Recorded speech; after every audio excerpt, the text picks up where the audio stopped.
So this piece is entitled Night Woods, and it is a ribbon installation, and the world I'm trying to create is the world of a forest during the nighttime.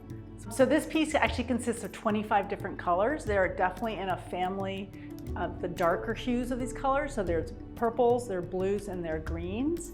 And it's slightly intimidating. It's a dark space. The ribbons are hanging in front of you.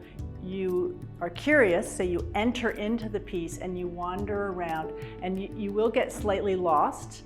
In the midst of that space, I will cut a few corridors where you're kind of, just like when you're walking through the woods, and you kind of lose your way slightly, especially at night in the dark woods, and then you see an opening, and then you come through, and then you walk through a pathway. So it's an art installation about losing your way and then finding your way. At the back corner of it is a thing called the Moon Glow Circle, and that is an area where I've put in lighter tone ribbons like silvers and whites and taupes and even some slight peachy colors, and that it will feel like you're in the middle of a forest at night and there's a full moon and the glow of the moon is coming down, and so I call it my Moon Glow Circle.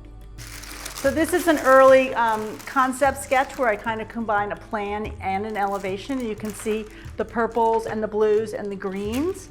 And you can also see the pathways that go through the piece. And right here is this Moon Glow Circle. And not only are the ribbons a totally different color, but they also will be more spaced out. So it will feel like you're coming into a clearing. This drawing is a process drawing. And what this is how I lay out these pieces. It is not willy-nilly in any shape or form. I listen to the music by Michael Gandolfi. I see specific colors when I hear his music, and then I pick the ribbons to reflect those colors.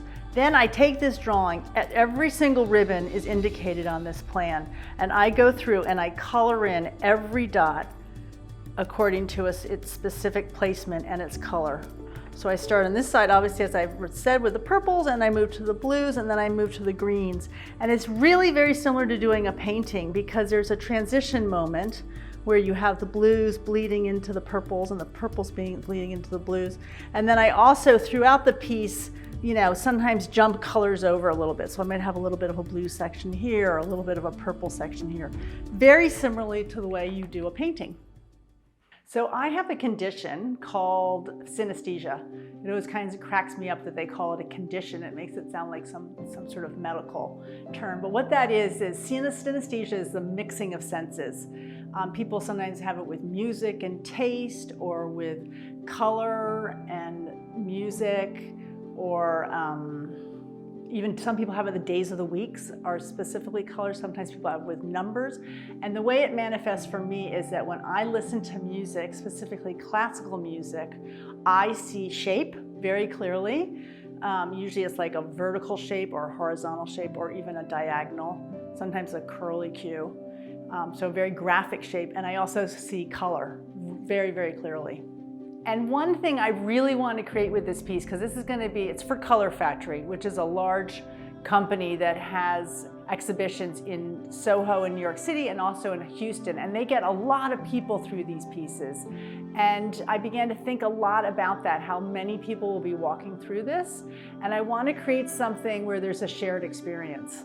And I think right now we are so desperate for shared experience, that sense of sharing something, even though you don't know the person, can be really kind of profound. So I was very aware of that creating this, and I think that's why I went with more subdued colors, so that you have a chance to kind of take a breath in there and just sort of slow down, and energy-wise, and this is a much more meditative experience.